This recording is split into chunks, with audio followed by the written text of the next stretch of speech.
From what's best to focus on when you're getting started with your course business so that you can achieve faster results, to how to get people to buy your course if you're just getting started, you'll find this show packed full to help you speed up the process of being the recognized expert in your space. Welcome to the Recognized Expert Show. I'm Demelza Marie, and I'm here to help you go from the unheard course creator to the recognized expert in your space. So if you're an online course creator wanting to increase your influence and income, you are in the right place. Let's get started. So hey, if you're watching this live, then please hit that like button and say hi in the comments. And if you're watching the replay, then it would be great to hear from you too. I will actually be in the comments to interact with you while we're live, so I hope to see you in there. Now, before we dive into today's interview, here is this week's top tip. Now, it's very easy when you're getting started to focus on all the tech when it comes to creating your course. However, I really encourage you to actually shift your focus and put it more on the content and your messaging, because it's better to create something amazing in terms of content and, if necessary, hire the tech out or start simple and then develop the tech side of things as you grow. So while I personally think it's important to have good quality video and branding, I think when you're right at the very beginning stages of your journey, I think focusing on that could actually hinder you actually getting the results that you're looking for. I think it's better to go ahead, get results for your ideal clients as soon as possible so that you can build your credibility and capture the stories and testimonials, which will also help build your credibility. And then focus on your messaging. And then after you've proven your concept and everything is in place, you know it works, then improve your videos and your branding to build your credibility further and ultimately become the recognized expert. Now, today's interview is with Sophie Zollman. Now, she's an online business manager, and we're going to be talking about what is best to focus on when you're getting started with your course business so that you can achieve faster results. Hey, Sophie, thank you so much for joining us today. And I would love to hear a little bit more about your story and how you got into the topic that you are going to be talking about today. Thanks for having me. I'm really excited to be here. I kind of fell into it, to be honest. I was a working mom, pregnant with my second child, and we decided that I wasn't going to work anymore. But then after I had her and a year or so went by, we realized that I needed to work and make money, but I couldn't. Well, it's not that I couldn't. Working out in a job would just be, all my pay would go to daycare. So I started looking for, online work in areas I'm skilled at, which is, executive assistants, customer service, things like that. And I ended up getting into the online world as a virtual assistant. And at the time, I didn't even know that's what I was called. This was even before I knew what one was. And I helped a man run his e-commerce website, I did a lot of tech things. I did a lot of, customer service and support in various ways. And after that, I left that world for a little while and did transcription. And that's where I learned about the current online world that I'm in, so to speak. The online entrepreneurs, the coaches, the consultants, the people who sell info products and do seminars and things. And I was fascinated. And I thought, that's what I want to, those are the people I want to help. And so I relaunched myself as a virtual assistant again, looking at helping them get all the stuff that they don't want to do or aren't good at off their plate so they can focus on the things that they do want to do, the things that grow the business and make the money. And that started out simple with, little things like email management and CRM management and setup and things like that. But over time, as the online world grew and changed, I learned more and more, and I really became fascinated with the part of anything an online entrepreneur does that has to do with the tech and the marketing and the things involved there. So it kind of, when I launched myself into a business and not do it freelance, I had to do all those things myself. So I had to learn them, and I found out I was pretty good at them. Most of them I liked doing, but I also realized that I couldn't do it all myself either. And so eventually I built myself a team to help me with all the things that I do, whether that's, lead magnet stuff, whether that's social media, managing my email, setting up technologies to put myself out there, our services out there. I've worked with so many people that do so many different things, e-commerce, course creation and selling, launches, funnels, the whole 9 yards. And myself and my team we're really good at it. We really love doing it. And it's become a passion because I had to learn it myself to get my business out there to grow. But I also learned that, I too don't like doing certain things. And there's things I'm not going to be good at. So, why struggle through it when I should be working on the things that I do like to do, the things that grow the business and free up my time to do other things as well? Because there's a lot of people out there who want to have a business, but they don't want to be living in the business 24/7. Yeah. And that's where I learned all those lessons myself. And I figured, well, I know I'm not the only one. So let's get out there and let's help others like me, like you, and all the online entrepreneurs get that help that they need so that they don't have to worry about all the tech and all the strategy and all the marketing and all that stuff. They can get someone to help them do it because their genius is, creating the course or the product or the service, and not all the pieces and parts behind the scenes that go with it. I agree. I mean, when you actually start the course creation process, you don't really see, it's like the tip of the iceberg. And then as you get further into the process, you realize just how much of the iceberg is underneath that water, and in the terms of running the business and making it actually happen. And as you said, we're not skilled in a lot of these different areas. We are good at what we know and what we're teaching as course creators, but all this other stuff, that's a whole new world. So I think what you're offering is hugely valuable, and I know that it would save lots of people lots of time in actually getting their course to be able to get to the point of being sold, making the money, making the impact that they want. So what are some things that you would suggest for course creators at this point? Well, of course, their genius is going to be creating the course, the content, what they're going to teach. If it's videos, they're going to be making their videos and all of those things. But the other parts that they don't really consider is, where are they going to host it? How are they going to sell it? How are they going to market it? And who's going to do all that? Are they going to do all that? So, when they're beginning the course creation process, not only should they map out the course itself, their different modules, what they're going to teach, outline the content, but they got to think about where they're going to host it, who's going to put it in there, what's it going to look like, and how are we going to market and get it in front of people to buy. And that's a big part of the process. And that's where me and my team come in, and people like me, is we're there to brainstorm it, to map it out. We can take that big picture, that big vision of that online course, and chunk it down into all the bits and pieces that need to happen besides the content creation. Because like you said, having the course created is great. What do you do with it? And who's Right. going to do it, And can you do it all yourself? Usually not. Mhm. So, before they even really begin to do content, they do at least need to think about those other pieces of it. Don't interrupt the inspiration, so to speak. If you're writing the course, and you're in a moment, do that. But when you're not actually creating the content, be sure you do have some sort of idea of those other pieces and parts, because having a course sitting there that's not anywhere for anybody to access, and it's not out there, being marketed to be sold, it does them no good. It doesn't make them any money. They put all that heart and soul into it, and then there's no money and there's no impact, and they're not helping people. They're not doing what they set out to do. So, that's definitely a part of the process, to either partner with someone and map out that strategy. And that can be even a coach that can at least help them map out all those strategies, but then they still got to have someone to do all that work. And so then they need to map a plan of finding the right people that can do the right things that they need to have done to get that course out there.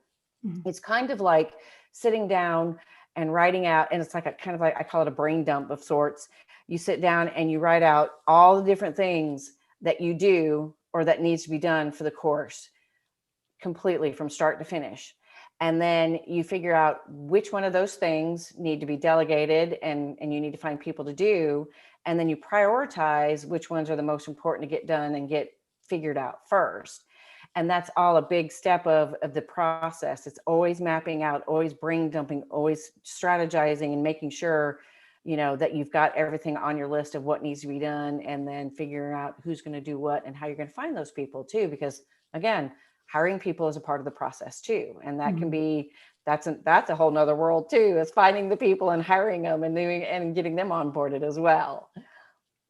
Yeah, I mean, as you say, having an overall strategy is going to make such a big difference to the success of the online course, because if you're just creating the online course in a vacuum without any strategy of, who the audience are and how you're going to get it to them, then, as you say, it's basically collecting dust on the digital shelf, and it's not helping the people that it could help, and it's not giving you the revenue that you need.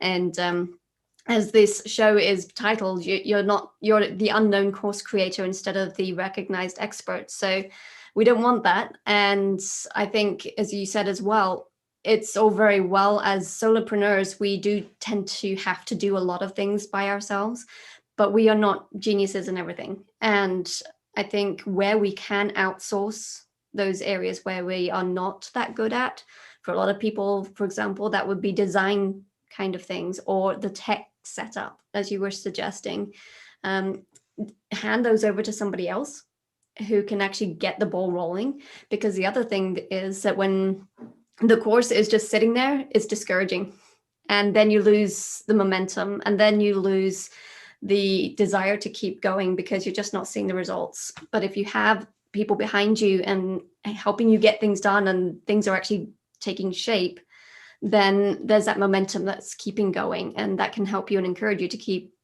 building things forward. Yeah, I mean, totally valuable offer, what you do, and having the different sides of things with all the different facets that you cover is really helpful too, because as you say, there's so much in the different aspects, from the tech, from the marketing, from the design, from the lead magnet, to all these different things. Right. Yes. And because we have almost everything in one place, a one-stop shop, so to speak, it makes that hiring process a lot easier, because you're not looking for the tech person, the marketing person, the virtual assistant to do whatever. You've got pretty much everything in one place with us, and we can help you get all of that done. And that makes it an easier process to map out. And we are also here for the accountability, for the cheerleading, and because there's going to be times during the process where, it's like, especially right after you get it done and you've got it in the tech, you've got it ready to market. And if you initially, there's that fear, and there's, the, oh my God, is it going to sell? We've got it done. And now we're starting to market it. We're, telling our list about it. We're putting it on social media. Is it going to sell? And then, especially if it's your first course, you're sitting there going, waiting for that first sale. And if it doesn't come in 5 minutes after you release it, Oh no. You're like, oh no, it's an epic failure. And it's like, wait, no, stop, breathe. Yeah. You've got this team behind you going, hey, wait, no, remember, this is not one of those cases where the internet is going to provide instant gratification. This is a process too. Right. And so we're here for that too, because the other piece of that is, even after it's launched and we're marketing it, we need to be watching it so we can see, okay, it's not doing so well here. What do we need to do different? What doesn't seem to be working? Should we change our message? Should we increase the frequency we're putting it out on? Should we do a live? Should we do this? There's so many things that you can be doing, but you got to start with a few things, see what works, what doesn't. And it's a process. And no, it may not sell instantly, but that's okay. And that's also why we're here, because can you imagine if you were a solo course creator, you just created it all, you just put it all in, say Kajabi, you just put out your marketing to your list, you're putting social media posts out, you may even have Facebook ads going, and you're hearing crickets. Are you going to sit there and go, okay, so this isn't working, let me analyze what's not working and fix and see what I need to try to do differently? You're going to go, oh my God, it's an epic failure, I quit, I give up. I've actually been there. I had a big old pity party after my first launch, and I call it a launch with, inverted commas, because it wasn't really a launch. I did it entirely wrong. But, the whole aspect of creating this entire course and then waiting for people to buy, and there's nothing. It's very discouraging, very disheartening. And you really have to have a lot of grit to just be like, okay, let's figure this out. But if you can avoid that discouragement in the first place, then that's a whole lot better. Well, and also if you can avoid that discouragement alone as a Yeah. solopreneur with no one there to go, hey, let's look at this, let's see. It's, the world is not ending. We can salvage this. We can make it work. We just got to figure out why it's not working and try again, because try again is definitely got to be in the vocabulary, and that's harder to follow and harder to live when you don't have a team, or even just a couple of people. I mean, it may not be a team of a lot of people, but if you don't have at least one or two people there working with you and supporting you and helping you think through it, it's a lot harder to keep going. It's a lot harder to try to even look at it objectively and say, okay, well, this is what I did. You know what? I think this piece is the piece that is where it's not coming together. Let's rethink this, rework this. You're going to be in the whole pity party mode, and you're going to be like, it just all sucks and it's not going to work and I don't know how to change it, so I'm not going to do anything else. Right. And that's not good. Right. Yeah. So what would you recommend for those who are literally just getting started and maybe don't have the funds to actually hire out a whole lot? So maybe they have very limited budget, maybe even no budget. What would you recommend they do to get started and to get to the point where they can hire somebody as soon as possible? Well, of course, the first thing they have to do is make sure they've got everything mapped out of what they're going to do. And, there's a lot of things they can do before they bring on the hired help, so to speak. They can definitely do their research and figure out what tools they're going to use for it, such as Kajabi or Kartra. If they're going to use those types of tools that are all in one to do everything, or if they'd rather have a separate CRM for their list and for things like that, if they're going to build funnels, they definitely need to have at least a big picture idea and list of what they need to do, and the tools and things they need to have to do it. Because every tool has a different price point, has different benefits. And though it's unlikely if the free tools are going to work in a lot of cases, they can start small with the less expensive tools and expand and grow later. And then they can figure, and there's a lot of free courses out there, free blog posts, don't forget that. I know back in the day when I was starting, that's how I learned, is through as much free stuff as possible. Then, if they don't have, any kind of revenue coming in to be able to support a team, they do need to look at their finances and their money and see if there's any way they can bring in even just one VA who is not a beginner, but not someone who's, not like the executive level VA, for lack of a better word. Is there are VAs that are not quite beginners, but they're not as advanced as someone like me, where they can work out, an hourly deal that's not gosh awful expensive.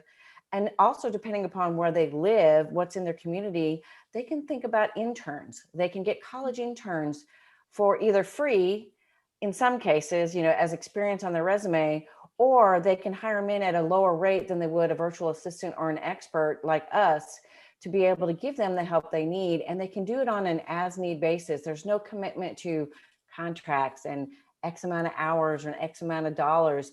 They can say, hey, I need help. I've got this intern. I'm paying them, $10 an hour or whatever the case may be. And that person, is, of course, knowing that it's not a full-time job and they're not going to make tons of money out of it, but they are going to get experience and they're going to get some money. And definitely look at the internship thing from local universities, even junior colleges, and, occasionally later year high schoolers, depending upon what their, how the high school runs, because some high schools actually sort of kind of run like a college and actually have you pick a major and concentrate on that stuff. So they'll have some knowledge and experience in those things because of the high school, the way the high school is run. That's a really good idea, actually. It's not something I had actually thought about in terms of hiring local students and people that can do things at a cheaper rate and on the as need basis. I think that's a really good place to start when you're, strapped for cash and you don't have a whole lot, but you need the help.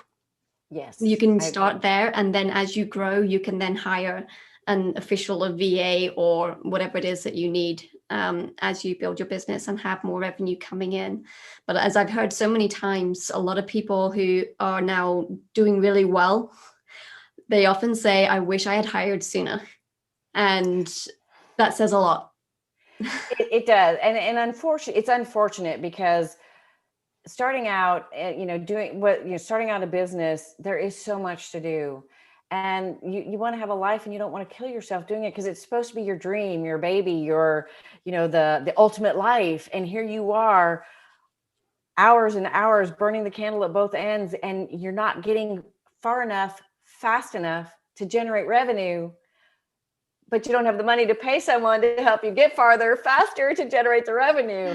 I mean, and sometimes, I'm not a proponent of going into debt willy-nilly, but sometimes you do have to bite that bullet and get a credit card with a several $1,000 balance on it if you can, and use that to fund someone to help you out, to pay a little bit of that kind of a thing, knowing, yes, you're going into a little bit of debt, but if you can get through the creation, the launch, and get it making money, you'll have that credit card paid off faster than you think.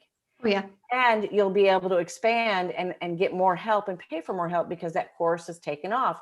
And that will leave you the space to develop more courses and more things that you want to sell. It's in this case, it's a vicious cycle, but it's a vicious cycle in a good way, not a bad way. Right. Yeah, no, I think there's definitely a sense in which you need to invest in yourself and in your business. And if you don't have that money up front, then I think a business loan or a credit card or some form of cash or capital coming in right at the beginning to help you get things started, to get things moving as quickly as you can, is actually going to be more beneficial in the long run, because you're going to get that revenue coming in so much quicker. You're not burning yourself out. You're producing much better quality because you're hiring people that are good at what they're doing. And there's just so many benefits to that. And I wish that was something that I knew when I first got started, because, I could have allocated funds differently. But Right. I think if there's anybody who is just getting started and thinking about what is the best way to allocate funds at this point for building your business, and remember, businesses don't just happen. They don't come out of nothing. You do need to put things in there. So when you're looking at your funds, how much you're going to need to actually build this business realistically, bearing in mind that the money isn't going to come in right away most of the time. You're going to have to, build it up. Now, I think there are some things you can do while you're building the course, like coaching, one-to-one coaching, and that kind of thing. But even then, you're still having to learn marketing skills. You're still having to learn some skills that ultimately require you to actually acquire those one-to-one coaching calls. So learning how to do the things that are necessary to get the ball rolling, and then that can all speed up the process. And as you said, once the ball is rolling, then you can pay all these things back and really scale the business much, much faster. Absolutely. And along those same lines, the investment ahead of time helps you. The coaching is one thing, but the other thing you can do is pre-sell it. Mm-hmm. Yep. And you can beta it, and you can bring in funds by saying, I'm going to sell it to you at a beta price, which is a lower price than what you're going to market it at full price. Right. And when it's ready, you get first access. You can tell me what you think. I can make tweaks, and then I can put it out there, and you're generating the revenue pre-sale wise. And I've, a lot of people try to start out with a course first, mm-hmm. instead of, coaching and teaching without the course, because the internet and today's online world has said, build a course. Yep. It will sell and you'll make millions. And everybody's like, okay, yeah, let's jump in. Let's build a course. We're going to sell it. It's going to make millions. And then they're sitting there going, where's the millions? Where's the millions? And you're like, wait a minute. You started with a course first. Mm-hmm. Nobody knows who you are and knows if your teachings are, do anything or provide results. When you have a history of providing results with one-on-one coaching or even group coaching, even if it's for a short while, mm-hmm. that gives you that legitimacy and that reputation, so to speak, to say, okay, I've coached these 3 clients. They've had these successes. I'm turning what I taught them into this course so you can get it, self-paced or whatever the deal is with your course. Yep. And then you're rocking and rolling and your course is going to have a better chance of success because you have a reputation behind you to make that course worthwhile. So many people have just jumped into the online course world and then failed. And they're like, well, you said if I built a course, they would buy it. Yep. It's like, oh. Yeah. Yeah, maybe. You got to have you got to show that you're an expert first and foremost. That's very key to selling a course effectively. Yeah, I agree. And I think that's often overlooked and not really projected to new course creators very much. And I think that's a mistake and something that's very misleading, because certainly I'm one of those who just jumped into making a course without any experience in terms of, getting clients the results. I knew my topic, so I'm an expert in my topic. But in terms of actually getting client results for the course that I was doing, I hadn't actually tested it. So there were so many mistakes I made when I first got started that I wish I knew. And I'm hoping that whoever's watching this right now would benefit from the fact that taking the time to do things in the right order, i.e., building your reputation, testing out your materials one-on-one or group coaching first, and then building your course. Pre-selling it is a great idea. All of these things will help you to have a much more successful course launch and course business in the long run. And having somebody alongside like yourself, Sophie, will just help speed up the process so much faster than trying to do everything by yourself. So really, really valuable tips. Thank you so much. What would you recommend in terms of the next steps that people should take as far as what we've been talking today? Well, if they're ready to create a course and all that goes with it, of course, that first step, again, I know I've said this, 4 times now, is go sit down and have that brain dump, write out everything that needs to happen with the course. And if you know what technologies you want to use, great. If not, do a little research and get some ideas, but then figure out what things you have to get help with, because there's going to be something in that list that you're absolutely just not going to be able to do, because if you do it and it takes you forever to do it, you're never going to get your course out there. So make your list and then figure out the things you have to delegate, want to delegate, prioritize it. And then you can go to my website, sophiezoe.com, and sign up for a free 30-minute discovery call to discuss it, to go over it and figure out, if we're a fit and how we can help and where that stands. And if not, we can also help you find, help in other places. Like, we can talk about the internship thing, how that works, what that looks like, any number of things. That first 30 minutes that you get with me when you have that list, it will be the most productive 30 minutes we can have. And, and not everybody is a fit for me and vice versa. So, but go ahead and get that call and get that knowledge going. And then you can get a game plan even from those 30 minutes and have that 30-minute call with me. Okay, so what did you think of that interview? I think one of the things that resonated with me most was how important it is to have people around you to support you and to cheer you on, because creating a course business, it has its ups and downs, and having that support emotionally as well as practically is really huge. I also think the suggestion to see who you might be able to get on board to help you, even if you have little or no money, was great, such as hiring interns or students to give them experience. I wish I'd known that when I was getting started, because that could have helped a lot. And I think also investing in yourself and your business, but focusing on the right things to invest in that's going to help you achieve the results the quickest way. It's very easy to spend a lot of money learning a lot of different things, but I really think the best way is to maybe even invest in a mentor who can give you the step-by-step strategy in the process to accomplish what you want. But definitely, I think investment is a key factor in your success. Now, I'm curious to know what is your biggest takeaway and what you plan to implement this week as a result. So let me know in the comments section below. Okay, so let's dive into one of the questions that you asked me. James Ashley asks, how would you get people to buy your course if you are just getting started? Well, what we talked about in today's interview would be a great place to start. So I would encourage you to go back and listen to that and hear what Sophie has to share. But I would also start by teaching your course to a handful of people, either doing one-to-one coaching or group coaching, and then help them get the transformation that they're looking for. And if you can do that, then you can get their stories, their testimonials, and then you can use that to help promote your course when the time comes to market it.